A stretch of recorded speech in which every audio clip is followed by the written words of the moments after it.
Terima kasih Tuhan, kami bersyukur atas ibadah pada siang hari ini Tuhan, di dalam ibadah hari Minggu yang keempat. Kau urapi hamba-Mu supaya apa yang kami sampaikan ini berasal dari Engkau sendiri Tuhan, sehingga sekeluarnya dari tempat ini kami tetap bisa berdiri dengan kepala yang tegak menjalani kehidupan ini kembali. Terima kasih Tuhan. Hari ini tanggal 1 kami juga mulai bersiap untuk acara rumah makan di bulan depan di tanggal 1 Oktober Tuhan, soft opening.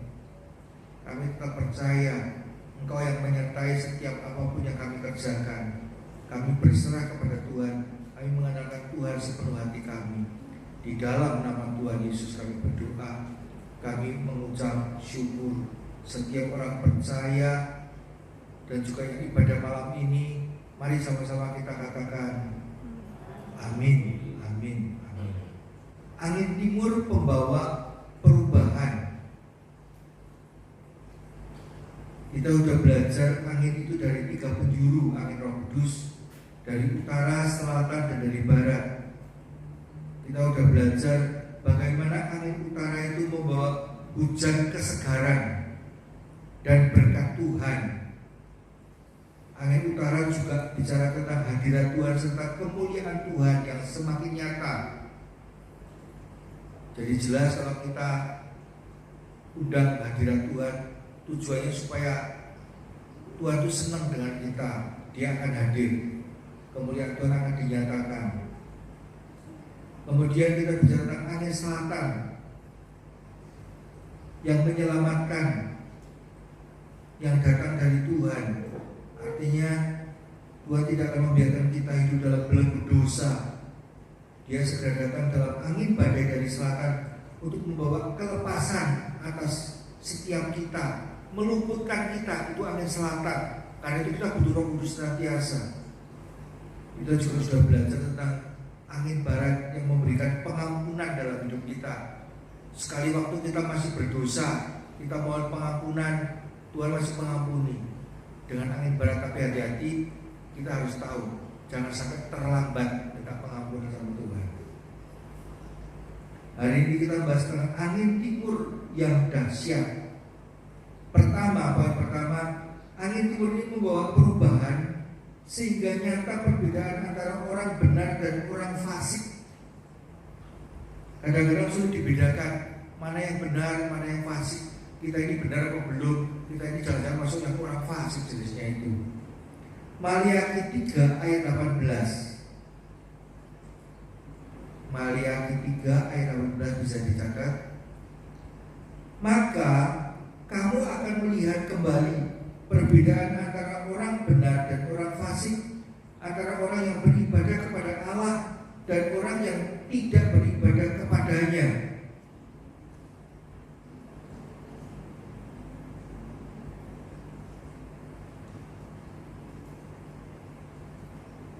Jadi beda antara anak-anak Tuhan dan yang bukan.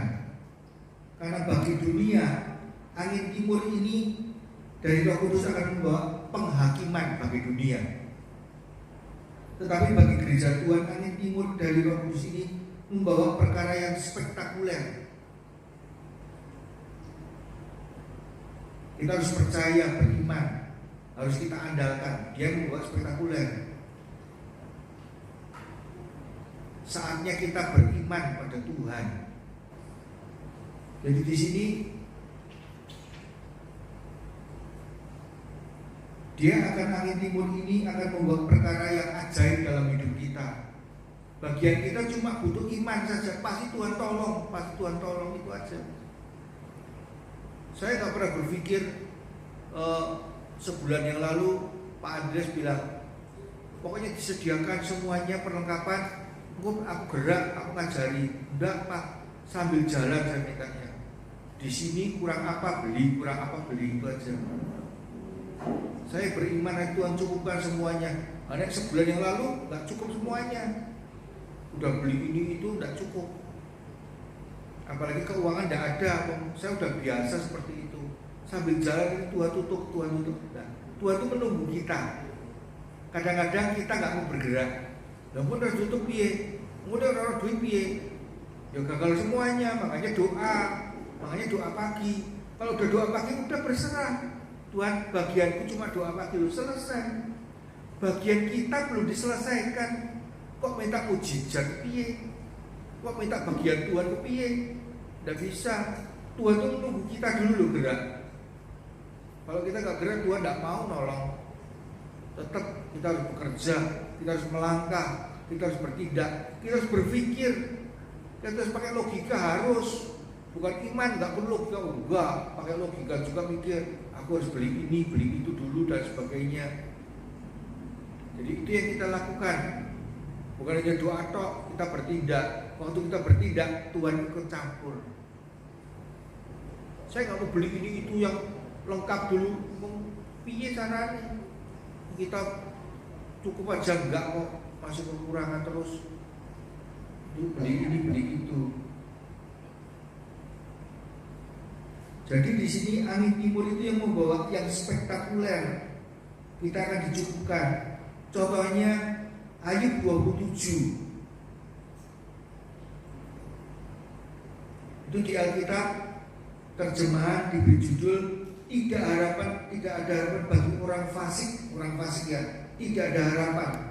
Tapi kalau kita baca di ayat 20 sampai 22, kedahsyatan mengejar dia seperti air bah. Pada malam hari ia diterbangkan badai, angin timur mengangkatnya, lalu lenyaplah ia dilemparkannya dari tempatnya. Dengan tak kenal belas kasihan, Allah melempari dia. Dengan cepat ia harus melepaskan diri dari kuasanya. Mazmur 48 ayat 8. Dengan angin timur engkau memecahkan kapal-kapal Tarsis. Jadi bagi orang percaya dan juga bagi orang, angin timur itu juga dipandang bagi orang yang tidak percaya. Keadaannya satu, tapi bagi orang percaya beda dengan orang yang tidak percaya. Jadi bagi kita ada spektakuler, Tuhan punya rencana.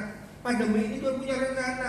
Kalau nanti rumah makannya berhasil nih, buka cabang di mana-mana, berarti Tuhan punya rencana. Gara-gara pandemi. Kalau nggak pandemi saya nggak mau. Udah cukup, udah. Gara-gara pandemi keuangan gereja nggak cukup, baru saya bergerak. Bisa seperti itu, bisa. Tuhan bisa punya rencana. Dalam Keluaran 10 misalnya ayat 13. Lalu Musa mengulurkan tongkatnya ke atas tanah Mesir, dan Tuhan mendatangkan angin timur melintasi negeri itu sehari-harian dan semalam-malaman. Dan setelah hari pagi, angin timur membawa belalang. 14. Datanglah belalang meliputi seluruh tanah Mesir dan hinggap di seluruh daerah Mesir, sangat banyak. Sebelum tidak pernah ada belalang yang demikian banyaknya, dan sesudah itu pun tidak ada yang terjadi lagi yang demikian. Di satu pihak belalang itu membawa bencana, di pihak lain bagi Israel dengan adanya belalang mereka bisa keluar dari Mesir. Kita lihat di situ. Jadi kita belajar di sini bahwa angin timur Roh Kudus akan berembus dan membuat perbedaan yang nyata dalam hidup kita. Angin timur ini tidak akan membinasakan kita, malah sebaliknya menyatakan pembelaan Tuhan dalam hidup kita. Kadang-kadang melalui yang tidak enak Tuhan punya rencana, biar kita mikir dipepet Tuhan. Ayo berpikir, baru berpikir. Kalau enggak berpikir.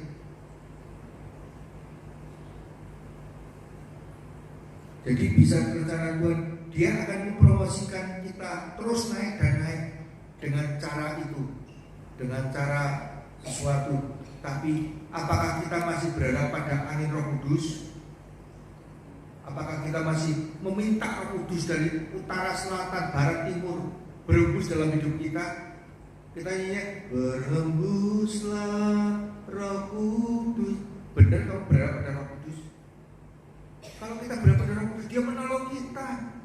Tapi kalau kita nggak doa, nggak tahu kita ditolong, nggak tahu. Jadi angin timur Roh Kudus ini bisa mengerjakan mujizat yang spektakuler tanpa kita sadari. Kadang-kadang kita, waduh, keadaan ini negatif, wah terpaksa saya harus melejit. Tuhan pasti punya rencana lah, bisa saja seperti itu. Kalau keadaan nggak ada yang negatif, kita masih zona nyaman, enak-enakan. Dono hari ini ngobrol tok, tapi dengan keadaan negatif, saya aku mau nek ngobrol yuk, kita nyanyi dulu yuk, ujian penyembahan dulu, mulai percaya praise and worship, sehingga saya nanti suatu saat bisa bersaksi, wah saya praise and worship di gereja, nggak ada apa-apa. Tuhan menyatakan kemuliaannya terus. praise and worship tetap. Kita mungkin gak pernah merasakan praise and worship, tapi ketika kita canangkan, ayo kita praise and worship di gereja, terjadi seperti itu. Jadi kita tinggalkan zona nyaman seperti khotbah yang lalu. Harus kita mulai jadi penyelam berani. Ini berani. Jadi sekali lagi angin timur Roh Kudus ini mengerjakan mujizat yang spektakuler.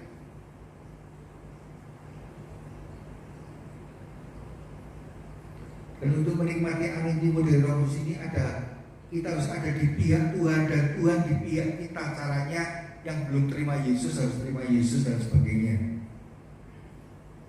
Jangan berseberangan dengan Tuhan, tetapi sejalanlah dengan Tuhan.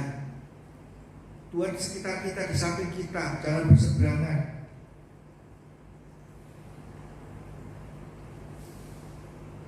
Dan kalau kita di dalam Kisah Para Rasul, poin yang kedua, hari Pentakosta adalah hari di mana turunnya angin Roh Kudus yang dahsyat ini di hari Pentakosta.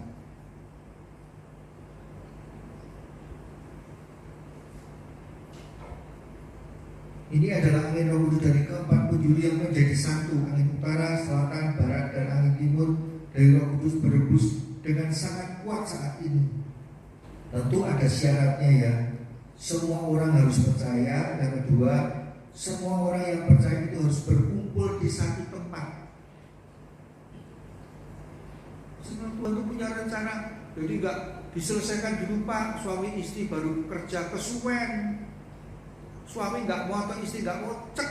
Kalau Tuhan sudah bilang A, percaya nih. Kalau saya kan percaya sekali, kerjakan. Tinggal saya, lah aku suka pasal aku ya bener apa pasal aku ya. Siapa lagi yang punya Pak Andreas papanya langsung? Siapa kan bukan saya kan, istri saya. Ya wis oke. Yang protes sama Pak Andreas, dia yang mau ngajari penuh, dia belum ngajari loh. Iya ya, jalan dulu. Gerak dulu pokoknya. Yang bisa dibeli apa dulu. Jadi mau beli minyak, duitnya kita beli dulu supaya seadanya beli dulu. Tempat teh belum beli. Yang besok mau masak tidak apa-apa, besok gantian gitu loh. Jadi rahasia mengalami Great Revival adalah dimulai dengan kesatuan.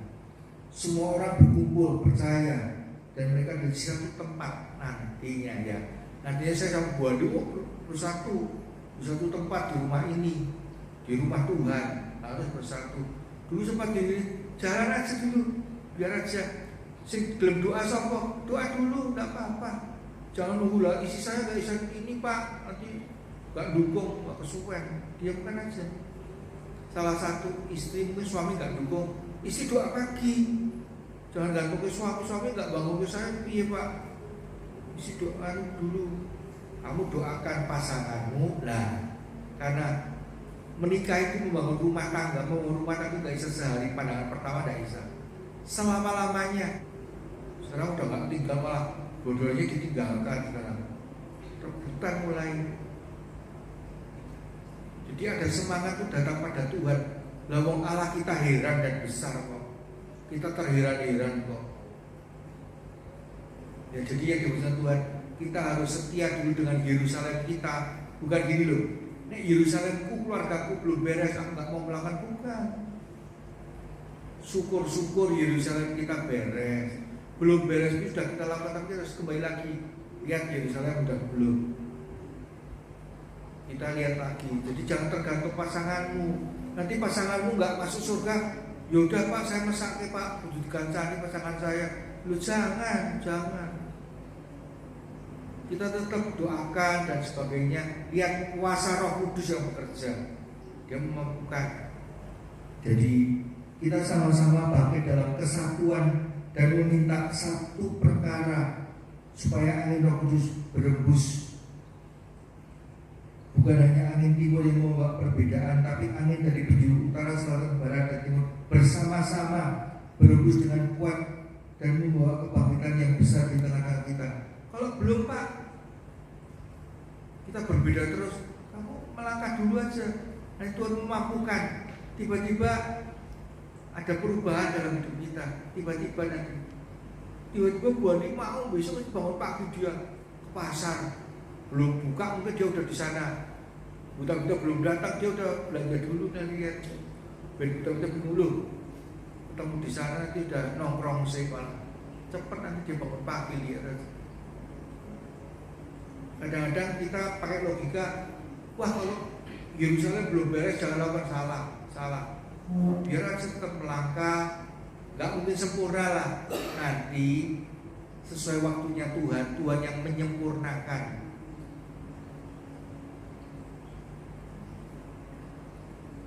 Amin. Sebelum tanya jawab di tempat ini, kita berdoa terlebih dahulu. Terima kasih Tuhan, kami tak percaya angin dari Roh Kudus adalah dari 4 penjuru mata angin yang akan berhembus dalam hidup kita, sehingga keadaan apapun yang sempat menjadi tulang yang kering dalam hidup ini Tuhan hidupkan kembali. Apa yang kami pikir itu mustahil, ternyata bagi Tuhan, bagi Roh Kudus tidak ada kata mustahil. Hidup kita masih dibutuhkan untuk mencapai puncak destiny dalam hidup ini, seperti apa yang Tuhan rencanakan, seperti apa yang Tuhan mau, untuk menyenangkan hati Tuhan di dalam nama Tuhan Yesus. Berkati setiap anak-anak-Mu Tuhan, terlebih mereka yang hadir setiap malam di tempat ini untuk praise and worship. Mereka akan menyukakan hati-Mu, mereka akan menanti-nantikan Engkau Roh Kudus. Dan biarlah mereka sekarang mengerti untuk apa angin Roh Kudus itu dari tempat penjuru. Biarlah terus mari dalam hidup mereka dibangkitkan menjadi satu pasukan Tuhan yang besar. Di dalam nama kami berdoa.